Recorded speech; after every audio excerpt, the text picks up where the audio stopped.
Are you struggling to figure out all the complicated requirements to unlock Silksong's secret third act? Don't be like me and have to defeat Grandmother Silk 3 times because you go in unprepared. This guide will detail how to unlock and complete the Silken Soul quest, and use the Needolin on Grandmother Silk to enter Act 3 with ease. The first and largest requirement to reach Act 3 is completing the Threefold Melody quest, obtained by defeating the Cogwork Dancers here at the center of the Cogwork Core. After defeating the Cogwork Dancers, platform through the entirety of Cogwork Core. At the top, you'll find a puzzle that unlocks the Architect's Melody. Then journey through the Whispering Vaults to find the Sacred Cylinder in the Underworks, and take this to the Vault Keeper to learn his melody.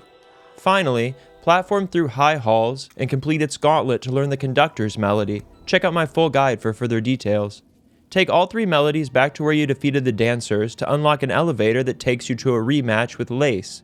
Defeating this boss is a requirement to unlock the Silken Soul quest, which we need to complete before facing Grandmother Silk. Continue through the cradle only until you find the Terminus Ventrica and can fast travel out of the area. The second most intensive requirement to unlock the Silken Soul quest is to rescue a total of 22 fleas and move the flea caravan from the Blasted Steppes to their final location, Fleatopia, on the eastern side of Putrefied Ducts. The easiest way to do this is to rescue Vog from the top of the Putrefied Ducts. Once you've found the lake that will later become Fleatopia, simply head to the left where you find a Spit Squit and Barnax and start platforming up and over to the left. Traverse up through this intermediate platforming area to find a secret location above the first Putrefied Duct's bench. This is where you'll find and rescue the large flea, Vog. You will need to get trapped in the Barnac vines intentionally and use 4 needle hits to try and free yourself at an optimal altitude, and ideally before getting munched on for damage. Use Clawline, Dash, and the Drifter's Cloak liberally to navigate around these spikes.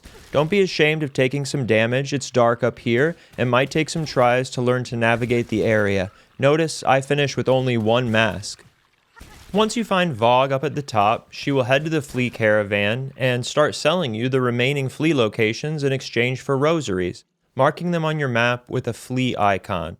Use this to find as many remaining fleas as possible, and then talk to Mushka at the caravan to move the fleas to Fleatopia. And now you've completed another step to unlocking the Silken Soul quest.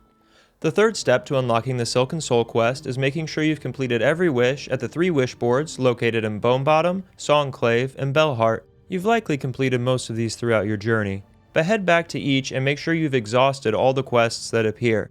Check out my rosary farming guide if you've been avoiding the donation quests, and remember to head over and talk to Pavo after exhausting the Bellheart wishboard to receive a key to your very own Bellhome, which is another Silken Soul prerequisite. Now you're ready to head to Songclave and talk to Caretaker. If all previous steps have been completed, he will give you the Silken Soul quest, which will allow us to trap Grandmother Silk and unlock Act 3 once completed. We need to fetch 4 items for the Caretaker, and we'll start by getting the Snare Setter, located in the hidden room north of the bench in Weave Nest Alta. From the bench, head right and then jump up and around the right side of the main elevator room and head back to the left. About halfway down this hallway, right before the water, we can find a hidden hole in the ceiling. Just jump up and walk clean to the top, head over to the right to get the Snare Setter off of a dead bug. Now we need to find 3 souls, and the first 2 are super easy to obtain. For the first, just head over to the Ruined Chapel entrance to the east of Bonebottom, find and talk to the Chapel Mage, she'll give you the Maiden soul. Next, we need to locate the Hermit soul from the Bell Hermit that lives underneath Bellheart. Head to the Bellheart Bellway and through the secret hole to the right that accesses the Bellheart Underground. Drop down a few ledges and then jump over the gap to your left and keep heading left. Interact with the large bell found in this corner and the Bell Hermit will pop out and give you his soul after a brief dialogue. This last soul, the Seeker's Soul, is the most difficult to obtain and involves traversing up and through the Biowater region and defeating the notorious Groll the Great. I've also seen people skip this boss and access the soul by using the tool Volt Vessels to destroy the ground to the right of the Huntress bench and access the area early from Putrefied Ducts. Personally, I suggest fighting Groll. Even though it's more difficult, I consider him a huge milestone and essential part of the true Silksong experience. For details, check out my full video on how to easily defeat Groll the Great and obtain the Seeker's Soul. Now that you have all 4 items, you're ready to head back to Songclave and talk to the Caretaker.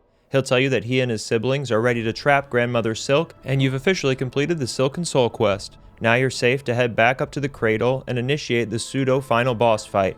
The Caretaker will be waiting for you right before the arena.